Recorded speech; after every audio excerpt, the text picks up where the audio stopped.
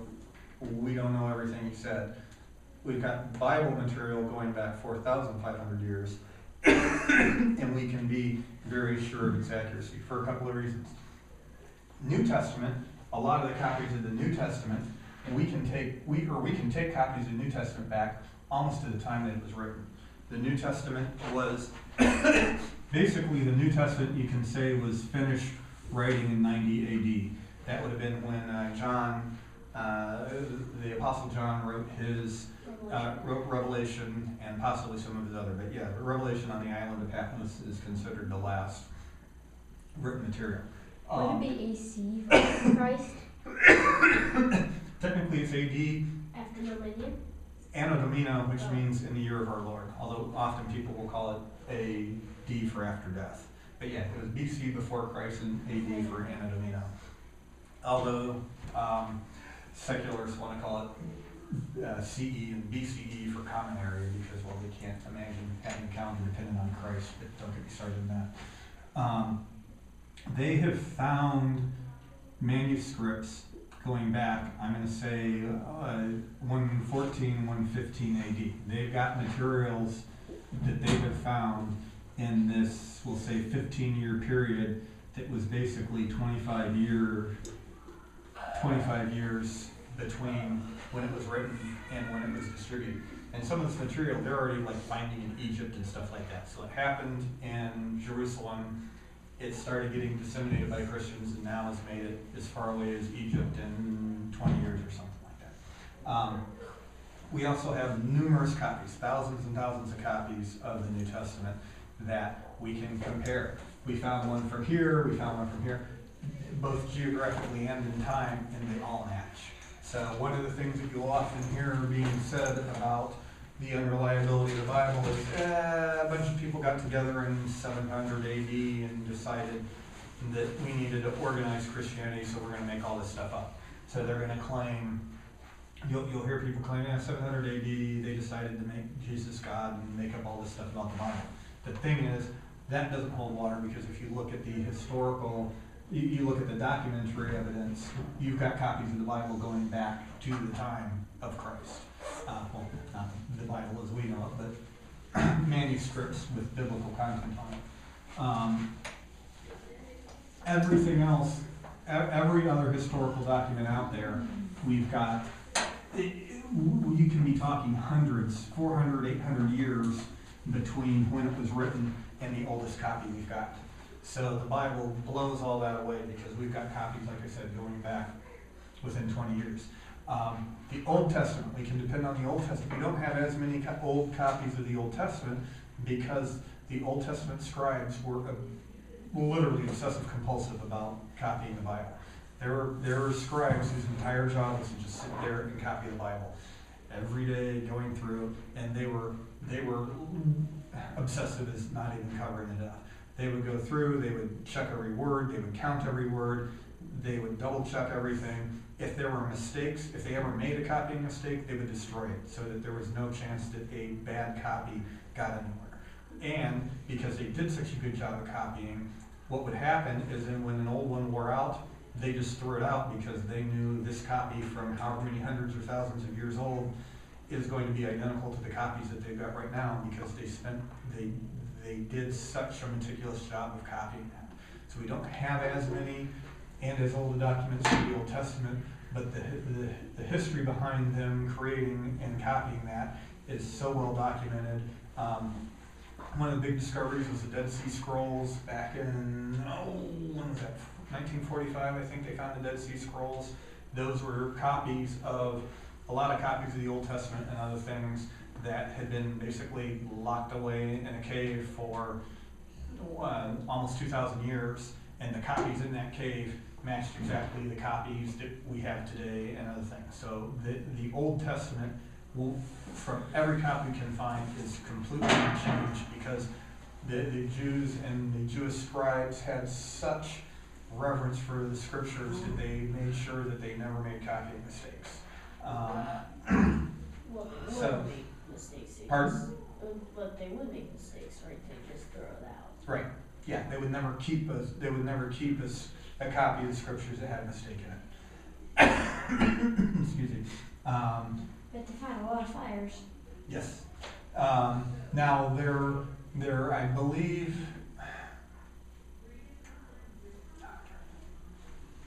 I don't think I want to get in there right now. Okay. Okay, so we've got,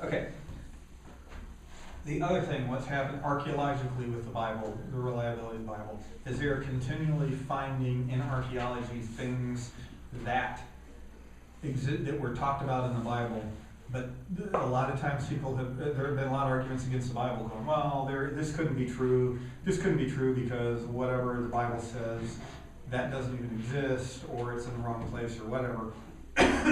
But as they continue to dig and excavate, especially over in Jerusalem, they're finding all kinds of things. I don't know if you remember the account, and I don't remember which gospel it was, but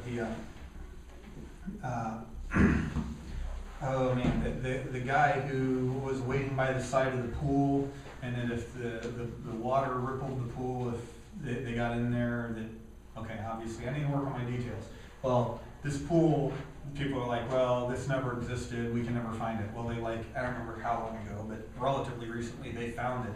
It was like under 40 feet of dirt, so they had to dig down 40 feet before they found this pool, but it is exactly as it was described in the biblical account.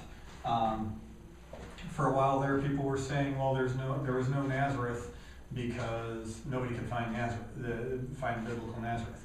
Well, if you recall, who was it? James, one of them, when they first talked about, someone first mentioned about Jesus, one of the apostles to be said, could anything good come out of Nazareth? Well, you know why he was asking, why could anything good come out of Nazareth?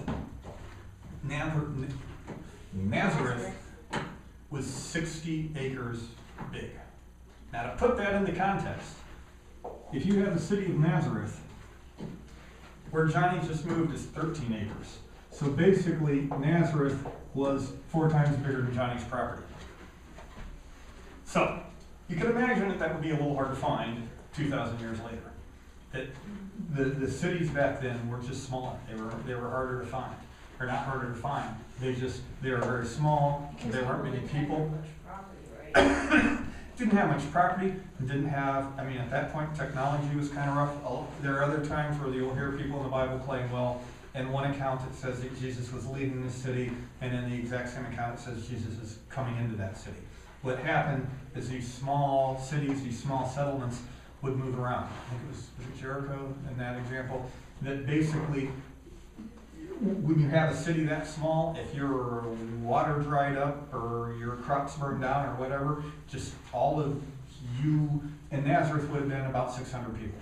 Actually, same Bethlehem. Bethlehem probably would have not been much bigger than Nazareth and not much higher population. So if there was ever some problem you had, you and your 600 closest friends just picked up and moved somewhere else. So it was not like today with all of the roads and infrastructure and stuff like that. So it was not uncommon to have something happen. They'd move and they'd still call themselves, in the case of Jericho, they'd still call it Jericho, even though I think they found that Jericho they found archaeologically 4 or 5 different places that were Jericho, just because over time it got moved. It got moved for some reason. Unlike in this day and age, if you woke up and found out that Rootstown was moved somewhere else, I think we'd all be pretty freaked out about it. So you got historical, or you got archaeological. A lot of times when people say the Bible's not true because this didn't exist. The more they dig, the more they find things that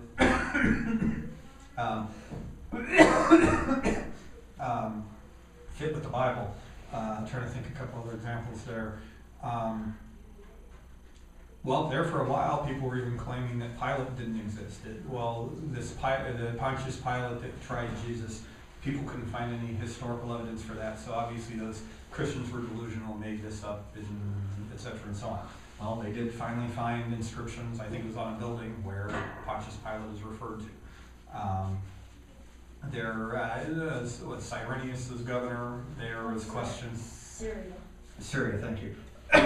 There were questions if he was ever right, people try to claim, the Bible was wrong there because Cyrenius was actually, I can't remember, 50 years before Jesus was born.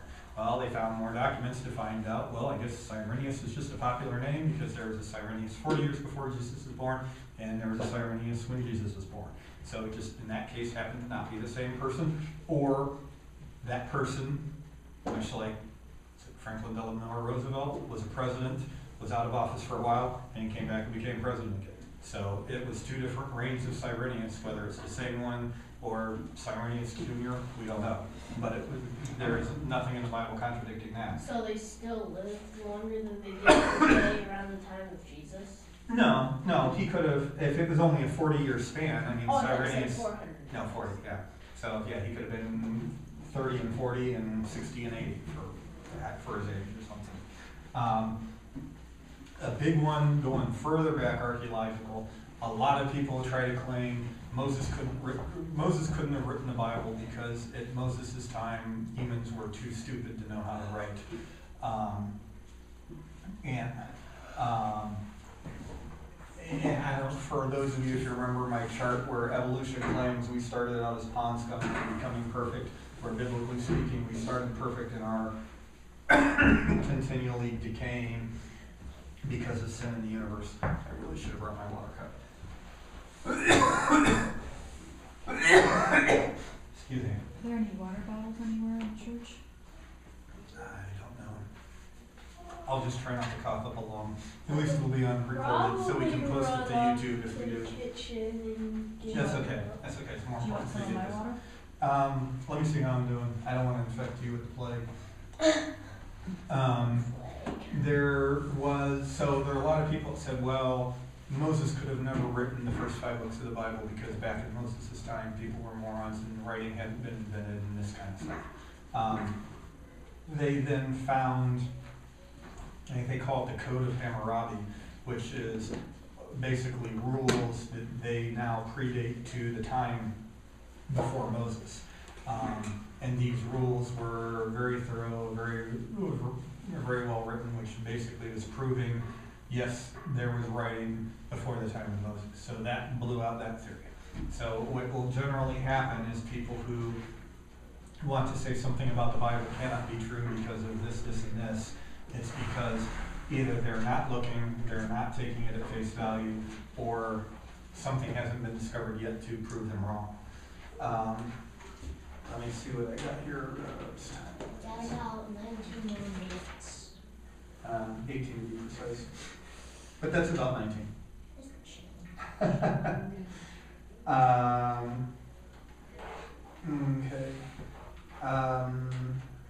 Here we go. Okay, I did have some written down. The New Testament, we have 27,000 fragments of the New Testament going back over the course of the 2,000 years between now and the time of the New Testament.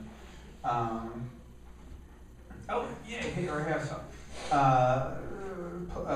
Plato, the philosopher Plato, it's 1,300-year gap between the oldest copy we have of when Plato wrote it and the oldest copy we have. I thought you meant the toy Play-Doh. No, not Plato. Sorry, Plato the philosopher. Plato is an Aristotle and Plato the philosopher. But that's a 1,300-year gap between what Plato wrote and the oldest copy that we've got. Where with the New Testament, we've got a 2,500-year gap. And with Plato, there are 210 copies. Where with the New Testament, there's like 27,000. Thank you.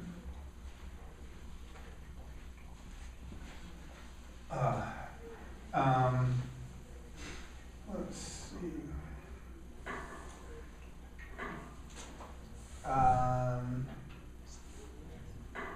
Okay. Well, aside from the specific proofs, one of the proofs you can look at is just how unique the Bible is. Its uniqueness in itself isn't going to prove that it's the Word of God, but it is going to give you a lot of,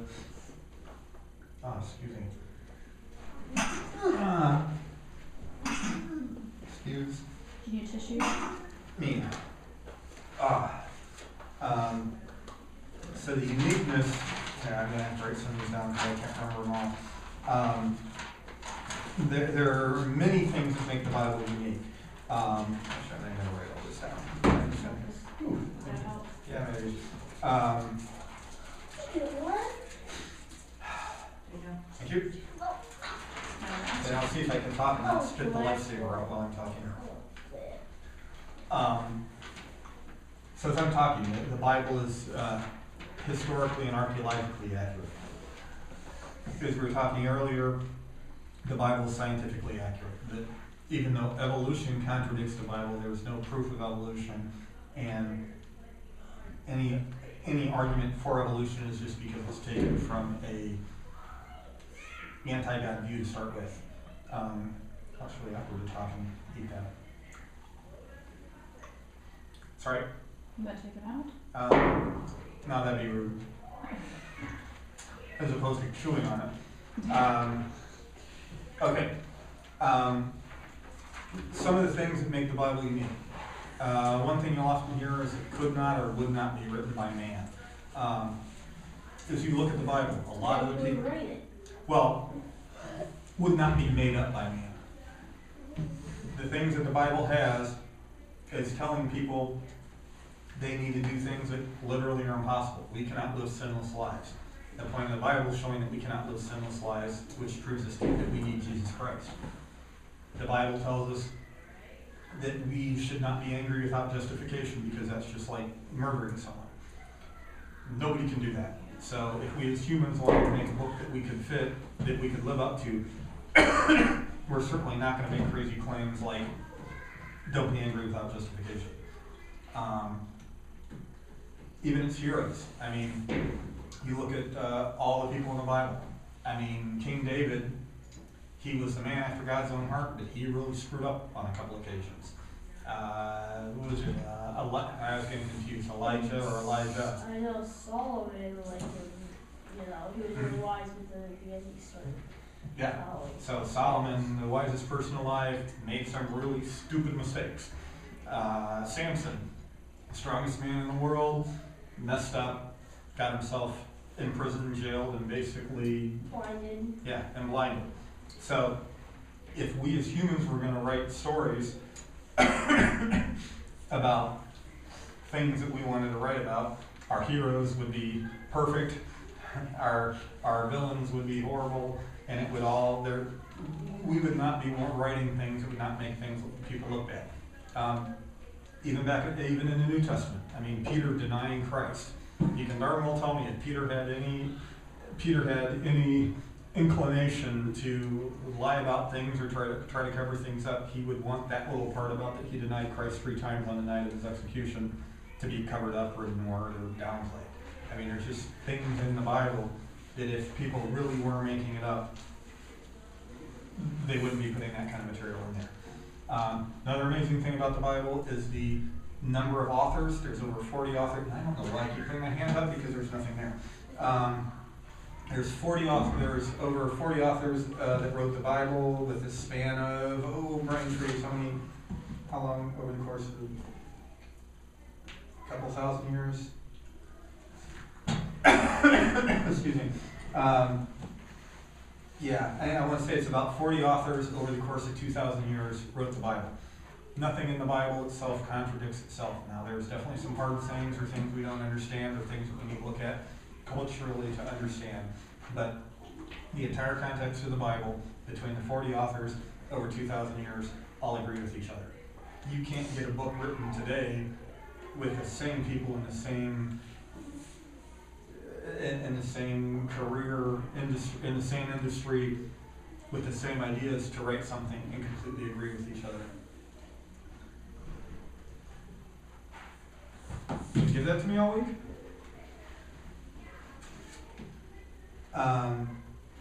The Bible itself claims to its own authority. Actually, no, I don't even want to go into that one. It is 12 minutes until the end. 12 minutes until the end. Okay. Oh, that's why you're looking to see what time it is. Okay. I'll let you slide.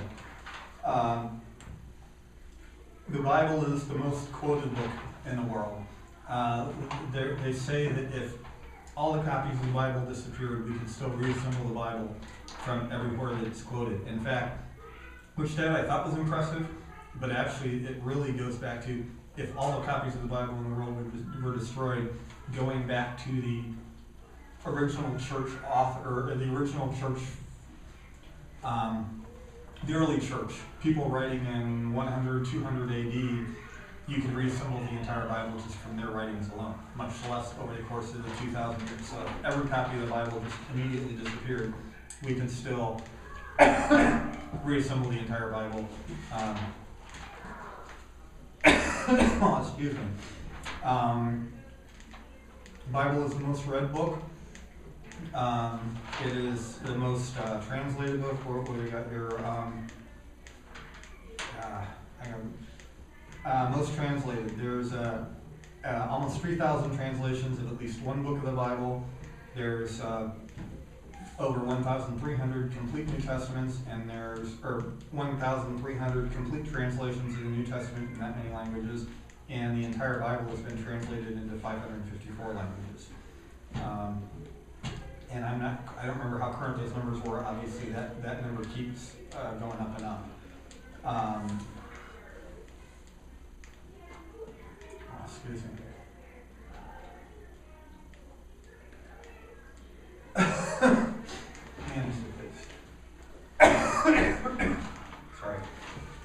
I'm drunk now. I apologize. Okay, where do we want to get into next? Okay. Maybe you should just stop and show me if you want the video. No. Along with people besmirching the Bible and its validity, the next most common thing that people pick on is Jesus Christ himself. You will hear people say, Jesus doesn't exist. You'll hear people say, Jesus didn't claim to be God. You will hear people say that Jesus really didn't die, Jesus really didn't resurrect. You'll hear that Jesus fainted or whatever, got better, married Mary Magdalene, and lived happily ever after and had a bunch of kids. There's just some crazy stuff out there. People, because if you want to say the validity and the culmination of the Bible is in Jesus' death and resurrection, that if you can try to malign and discredit who Jesus is, here we go again, people in their minds decide that they can eliminate the need for the Bible. Jesus is definitely a historical person. They're finding historical artifacts in either written material or other references where the people have made reference to Jesus. There are references made to when the sky went dark. I remember when Jesus was crucified, the sky went dark. There's references to that. There's references back then, people trying to pass it off as an eclipse because they didn't want to admit that it was actually due to Jesus' death, but they make references to that darkness. There are references to the Christians who are a lot of the, especially the Roman, with Pliny the Younger, I think, he was really annoyed by these Christians because no matter how many of them he killed, they just kept coming back and kept worshiping God and would not denounce God and Jesus Christ. And this was, Pliny would have been like 70 AD, I think, so within 30, 40 years of Jesus' death. Yes, what a stupid name. If I was a leader, I would change my name from Pliny. And if I was a leader, I wouldn't. Yeah, I wouldn't name my son Pliny. If I got stuck with that name, one Pliny was enough. Yeah. But there are records with Pliny the Younger about how these Christians are just annoyingly consistent in their faith and in their beliefs.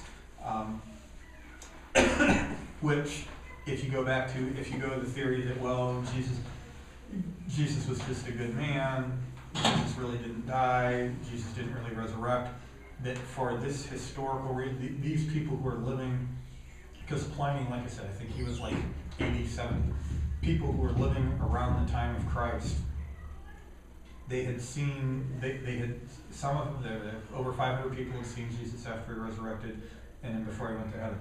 There are enough people that had seen what was going on to believe that they were willing to put their lives on the line. If, as people want to say, the Bible really wasn't put together until 700 AD and we made up all this stuff and made up all these legends about Jesus, you wouldn't have people in 70 AD willing to die for their beliefs in Jesus Christ. In fact, another writer, I don't remember, I think it was about that time also, basically said, hey, if Jesus is really dead, don't worry about it, because anytime you have any movement based on a person, once the person is gone, the movement goes away. Christianity was the one movement where the leader was gone, now resurrected and then went to heaven, but was gone, and that movement continued on, obviously, exponentially, and became around the entire world, ultimately. But, excuse me, there are, I forgot where I was going. So there are references. There are Roman rules that were written basically in an effort to try to, I don't want to say, combat when Jesus resurrected and his body was gone. There were people that were trying to claim, well, it was just because they came and snuck away, they stole his body and stuff. The disciples stole his body and he really wasn't alive. There are rules that they're finding in Roman history around that time where there are rules being about moving corpses and desecrating tombs. It's kind of like they're starting to write rules trying to either cover up for or indirectly acknowledge that Jesus had resurrected. If he hadn't resurrected, there would have been no reason for any of those. I know that's starting to get kind of tenuous because I can't remember where I was going with that. But what we're finding is that historically speaking, historians, there's a pretty popular historian named Josephus. He writes historically about Jesus. What you will find is a lot in specific history. They don't talk specifically about Jesus as God, Jesus and what it was that they don't talk about him in terms as Christians talk about him, but they do make references that he really did exist. And I even want to say in some of Josephus' writings they talk about the resurrection or the appearance of the resurrection, and verifying some of that through third-party, unbiased opinions. So there are, there are plenty of external sources at the time of Jesus attesting the fact that he really was there. Pontius Pilate really was there. These things really happened. They were historically happened. You cannot let people say, well, this is all made up 700 years later, and there might not have even actually been a Jesus. Jesus most definitely walked on this earth, and there is historical evidence for that outside of the Bible. Um,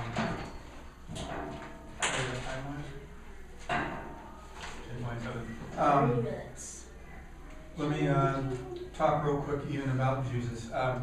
You guys might have heard this before. There was a phrase. there was a phrase out about Jesus that he was. Hang on. That Jesus was either Lord, lunatic, or liar. That for the things that Jesus had said about himself, that the way he behaved, that you can really only come to one of three conclusions about Jesus. Either he really was Lord, as he claimed to be. He claimed to be God. As you remember passages in the Bible, he was ticking off the Pharisees and stuff like that, because the Pharisees were like, well, how can you forgive sins? Because only God can forgive sins. And if I were Jesus, I would have been like, exactly. But I didn't. I wasn't. So, but the other thing is, he could have just been an absolutely crazy person. But with everything else that's going on, he could have been thinking he was God, and unfortunately, there are people in this day and age that do think that they are God. Serious mental disorders, but they do not have the miracles behind them. They do not have the prophecies behind them. They do not have the resurrection from death behind them. So that pretty much precludes any possibility of lunatic. And liar, just some people are like, well, Jesus was just this really good storyteller. He just liked to tell stories and make stuff up, and none of this ever really happened.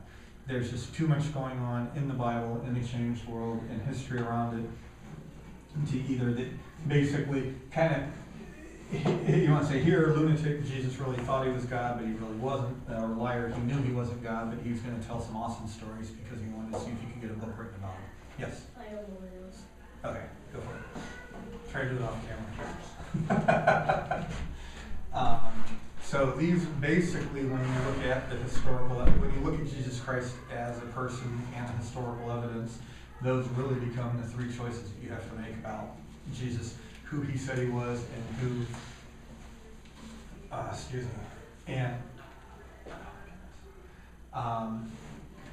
and how you have to accept it. You can't pick more than one of those. You can't come up with other things. A lot of times people say, well, he was just a good man. Well, if he was a good man who had a lot of good things to say. Well, except that he was claiming that he was God. So if you're saying he's a good man, but he's claiming he's God, so how can he be both a liar and a lunatic, or a liar and a good man? Or how can he be so smart if he was crazy? I mean, you can't make Jesus out to be anything else than the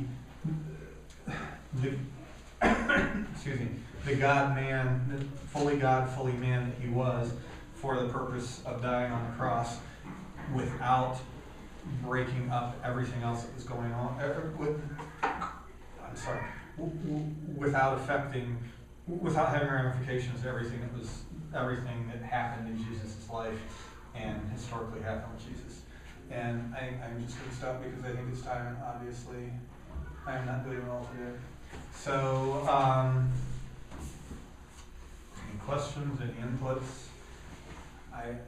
Either you guys like really get this stuff, or I'm hoping some of this is why you guys have no questions or anything, is the fact that maybe I've caught you guys in time and you have not been confronted or exposed by people who will say this kind of stuff. Unfortunately, what will often happen, and I saw this with kids and stuff that I was growing up with, it's like we grew up in the church hearing all the accounts in the Bible, believing all that, but never stopping and never having any exposure or exposure of people arguing that the Bible is not true and that God doesn't exist. So hopefully you haven't had any encounters with that, and hopefully I can offset some of that now. And I fully understand that you guys are not going to comprehend all this stuff. Frankly, I fully understand that you guys are not going to care about a lot of this stuff. I'm hoping that right now I can just kind of plant some seeds in your mind, because I can assure you at some point in the next 10 years of your life, probably 5 years of your life, if not very soon now, you're going to be dealing with people that are going to try to argue very strongly and conceivably very persuasively that God does not exist and that the Bible is not true. So I really am trying to forearm you guys. I'm hoping that some of this stuff sticks with you. I'm hoping even to kind of review and cover some of this stuff with you guys again some point down the road. I'm hoping some of this stuff becomes more of an interest to you at some point. I can tell you I was kind of in the same seat that you guys were when I was 18, and I thought it was just kind of a waste of time. Are we going over this? Yes, we know the Bible's true. But it wasn't until then when I went to my first year of college I realized how against God the world really was. So I had actually gone back to take that apologetics class again. Again, Mrs. Andrews I've talked about. So I'm hoping to give you guys a 8-year head start from where I was, by just letting you guys know and be aware of what all proof, what all facts are out there, and what all arguments, what all wrong arguments are out there, and so you can at least be prepared when you see them rather than going, oh gosh, I never thought of that before. And on that note, I will officially stop. You want to cut the transmission? Bye.